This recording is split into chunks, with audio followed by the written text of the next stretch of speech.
Film की शुरुआत होती है एक लड़के जैसन से, जिसे म्यूजिक से बेहद लगाव होता है। वो अपने बनाए हुए गाने रिकॉर्ड करता है और सोशल मीडिया पर शेयर करता है। जैसन की दुनिया म्यूजिक में ही बसती है। इसी बीच कहानी में एंट्री होती है एक रहस्यमय लड़की की, जो एक विलन की हत्या कर उसके कपड़े पहन लेती है। पर क्यों? इसका जवाब धीरे धीरे सामने आने वाला है। अब स्कूल की छुट्टियां खत्म हो चुकी हैं और जैसन अपनी बहन जूही के साथ स्कूल वापस लौटता है। स्कूल में उसकी मुलाकात होती है प्रिंसिपल रेबेका से। रेबेका एक सख्त लेकिन समझदार प्रिंसिपल है। उधर रेबेका मिलवाती है नई टीचर सोफिया से, जिसका आज स्कूल में पहला दिन है। रेबेका उसे स्कूल का माहौल दिखाने लेकर जाती है और रास्ते में उनकी मुलाकात जेसन से होती है। जेसन से मिलते ही सोफिया के चेहरे पर कुछ अजीब सा भाव आता है, जैसे वो उसे पहले से जानती हो। बाद में जब सोफिया अपने कमरे में जाती है तो हम देखते हैं वो जेसन के गाने अपने लैपटॉप पर सुन रही होती है और फिर अचानक स्क्रीन पर जेसन की तस्वीर को किस कर देती है। यहीं से हमें पता चलता है कि सोफिया सिर्फ एक टीचर नहीं, बल्कि किसी गहरे मकसद से इस स्कूल में आई है। अगले दिन क्लास में सोफिया देखती है कि जेसन एक लड़की सारा से बातें कर रहा है। ये नजारा सोफिया को बर्दाश्त नहीं होता। जलन से भरी सोफिया सारा को क्लास में जेसन से दूर बैठा देती है, क्योंकि अब साफ हो जाता है कि सोफिया खुद जेसन को पसंद करती है। क्लास खत्म होने के बाद जेसन और सारा एक दूसरे को किस करते हैं, लेकिन तभी वहां आ धमकती है सोफिया। दोनों को साथ देकर उसके अंदर की जलन और बढ़ जाती है। वो गुस्से में जेसन को क्लास में वापस जाने को कहती है और फिर सारा को साफ शब्दों में चेतावनी देती है, जेसन से दूर रहो। थोड़ी देर बाद सोफिया बहाने से जेसन को अपने कमरे में बुलाती है, कहती है कि उसे कुछ जरूरी बात करनी है।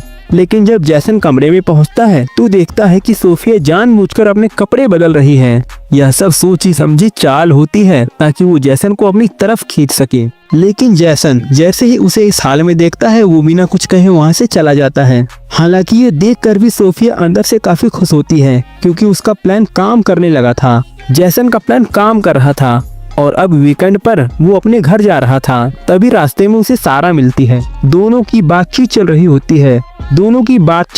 होती है कि छुपकर वहां आ जाती है सोफिया, और जैसे ही वो इन दोनों को साथ देखती है उसका खून खौल उठता है। इसके बाद सीन कट होता है जेसन के घर पर, जहां वो अपने म्यूजिक की प्रैक्टिस कर रहा होता है। लेकिन उसे पता नहीं होता कि कोई उसे छुपकर देख रहा है, और वो कोई और नहीं बल्कि सोफिया ही होती है। सोफिया जेसन के म्यूजिक में खोई होती है। तभी जेसन को सारा का कॉल आता है। ये देखकर सोफिया फिर से जलन से भर उठती है। हर बार जब वो जेसन के करीब जाने की कोशिश करती है, सारा बीच में आ जाती है। अब सोफिया यानी असली नाम लॉरा एक खतरनाक चाल चलती है। वो रात के अंधेरे में चुपके से सारा के कमरे में जाती है और उसकी किताबों में छुपा देती है ड्रग्स। अगले दिन क्लास में जैसे ही सारा अपनी किताब खोलती है, सोफिया एकदम एक्टिंग करते हुए ड्रग्स पाकर चौंक जाती है। नतीजा, सारा को तुरंत स्कूल से सस्पेंड कर दिया जाता है। लेकिन कहानी यही नहीं रुकती। अब स्कूल में सब स्टूडेंट्स से कमरों की तलाशी ली जाती है और इस दौरान जेसन के रूम से वाइन की बोतल मिलती है। टीचर्स उसे शक की निगाह से देखने लगते हैं। जेसन सफाई देता है कि वो बोतल उसकी नहीं है, लेकिन कोई उसकी बात नहीं मानता।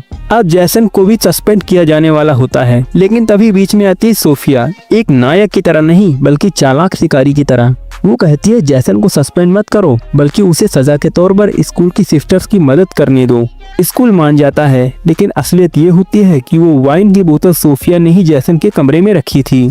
और अब कहानी एक बड़ा मोड़ लेती है। हमें पता चलता है कि सोफिया असली नहीं है, उसका नाम लॉरा है, एक अमीर और मानसिक रूप से डिस्टर्ब लड़की, जिसे ऑब्सेशन है जेसन का। एक दिन उसने इंटरनेट पर जेसन को गाना गाते देखा और पहले ही नजर में दीवानी हो गई। उसने सोशल मीडिया के जरिए जेसन की जिंदगी की पूरी तहकीकात की।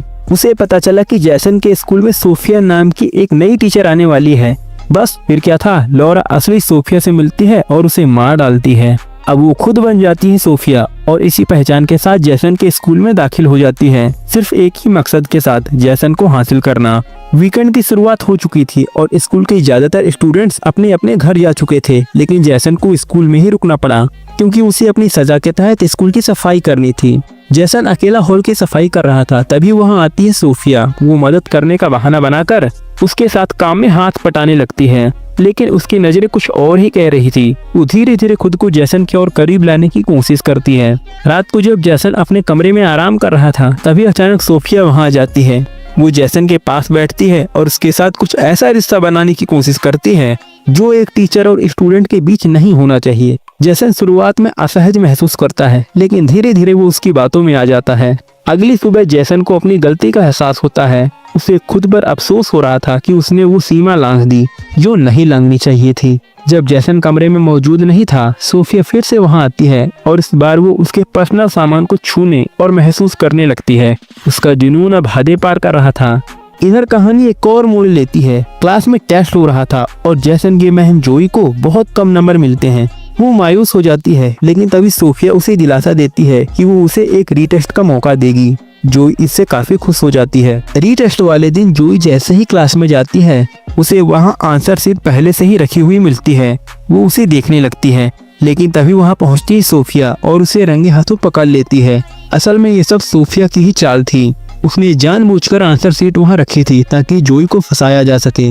सोफिया उसे प्रिंसिपल रेबेका के पास लेकर जाती है और कहती है कि जोई ने चीटिंग की है, इसलिए उसे स्कूल से निकाल देना चाहिए। लेकिन रेबेका इनकार कर देती है। उनका कहना होता है जोई हमारी सबसे होशियार स्टूडेंट्स में से एक है, एक छोटी सी गलती पर उसका भविष्य खराब नहीं किया जा सकता।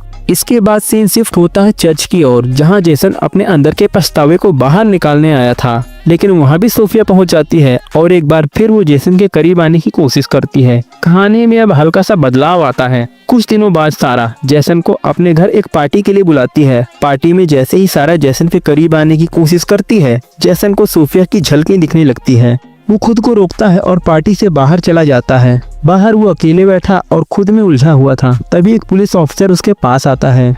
अब ये ऑफिसर कौन है, क्यों आया, क्या इसे जैसन पर कोई शक है? जब पुलिस ऑफिसर जैसन को गिरफ्तार करने ही वाला था, तभी वहाँ सोफिया यानी लौरा आ जाती है। वो बड़ी चालाकी से ऑफिसर को समझा बुझाकर वहाँ से जाने के लिए मना लेती है। इसके बाद वो जैसन को अपने घर ले जाती है। घर में सोफिया एक बार फिर जैसन को अपने जाल में फंसाने की कोशिश करती है, लेकिन इस बार जैसन खुद को रोक लेता है। उसे अब समझ आने लगा था कि जो कुछ हो रहा है वो सामान्य नहीं है। जैसन वहाँ से उठकर चला जाता है। अगले दिन क्लास शुरू होती है और प्रिंसिपल रेबेका सारा को वापस क्लास में लाती है। सारा को देखकर सोफिया का मूड पूरी तरह बिगड़ जाता है। वो जैसन से कहते हैं कि सारा से दूरी बना ले, लेकिन जब जैसन उसकी बातें नहीं मानता और सारा से बात करता है, तो सोफिया के अंदर पनप रहा अंधेरा और गहराने लगता है। इसी रात जब सारा अपने कमरे में नहा रही होती है, सोफिया वहां पहुंच जाती है और सारा की हत्या कर देती है। अगली सुबह जब जोई सारा से मिलने आती है, तो उसे मृत अवस्था में पाती है। यह मंजर देखकर जैसन और जोई दोनों टूट जाते हैं। जब जैसन को शक होने लगता है कि ये सब सोफिया का ही काम है, जब वो सोफिया से सारा के बारे में पूछता है, तो सोफिया कुछ भी ताप नहीं बताती और वहाँ से चली जाती है। वीकेंड आ चुका था और जैसन और जोई दोनों अपने घर लौटते हैं। वहाँ जोई जैसन को बेहद परेशान देखती है और जब वह कारण पूछती है, जैसन उसे सारी सच्चाई बता देता है। कैसे सोफिया उसे ब्लैकमेल कर रही थी और कैसे हर घटना के पीछे उसी का हाथ है। अब दोनों मिलकर सोफिया की असलियत जानने की कोशिश करते हैं। एक दिन जब सोफिया यानी लौरा अपने कमरे से बाहर होती है, तो जैसन और जोई उसके कमरे में छुपकर पहुंच जाते हैं। उन्हें वहां 2 लैपटॉप मिलते हैं। एक में असली टीचर सोफिया की फोटोज होती है, जिससे उन्हें यकीन हो जाता है कि सोफिया कोई और है। दूसरे लैपटॉप में जैसन की कई पर्सनल फोटोज मौजूद होती हैं, जिससे साफ हो जाता है कि लौरा नाम की लड़की साइको है, जो बहुत पहले से जैसन की लाइफ में घुसने की प्लानिंग कर रही थी। अब दोनों सच को सबके सामने लाने के लिए सबसे पहले प्रिंसिपल रेबेका के पास जाते हैं, लेकिन वो अपने कमरे में नहीं मिलती। दूसरी तरफ हम देखते हैं प्रिंसिपल रेबेका को, और उन्हें भी सोफिया पर शक हो चुका होता है। वो सीधे सोफिया से कहती हैं, तुम वो नहीं हो जो तुम होने का दावा कर रही हो, असली सोफिया तुम नहीं हो। ये सुनते ही लौरा का चेहरा फीका पड़ जाता है और वो डरने लगती है। अब कहानी अपने सबसे खतरनाक मोड़ पर आ चुकी है।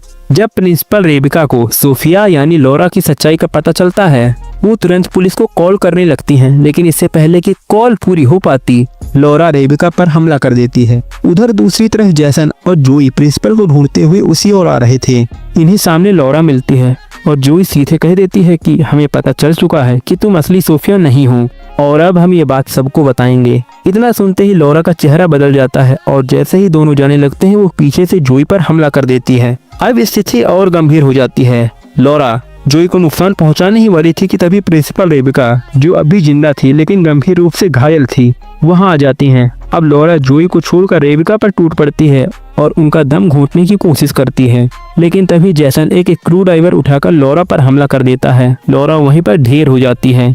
उसके सारे राज उसी पल दफन हो जाते हैं और इसी के साथ इस थ्रिलर का खतरनाक सफर भी खत्म होता है। मूवी के लास्ट सीन में हम देखते हैं जैसन और जोई ने अब स्कूल की पढ़ाई पूरी कर ली है। दोनों अपने माता पिता के साथ घर लौट रहे हैं एक नई शुरुआत की ओर।